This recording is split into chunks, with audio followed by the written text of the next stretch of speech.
যে হরিপুরে আগে ছিল মানুষের ভিড় আর ব্যস্ততা, এখন সেই থানার চারপাশে নেমে এসেছে গভীর নীরবতা। যে উপজেলা ভবন প্রতিদিন কাজে ভরে উঠত, এখন তা দাঁড়িয়ে আছে। ফায়ার সার্ভিসের সাইরেন আর তৎপরতা ছিল, আজ সেখানে নেই কোনো শব্দ, নেই কোনো চলাচল। যে রিপোর্ট হাসপাতালে ছিল মানুষের ভরসা, এখন তার ক্যারিডোর ফাঁকা, দরজাগুলো বন্ধ। শহীদ মিনারের সামনে জমে উঠত আয়োজন, আজ তার নিঃশব্দে দাঁড়িয়ে আছে।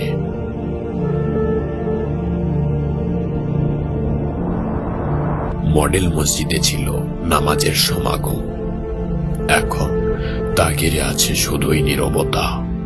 পাইলট স্কুল আর গার্লস স্কুল ছিল শিক্ষার্থীর হাসিতে ভরা, আজ সেগুলো নিস্তব্ধ, জীবনের চিহ্নহীন।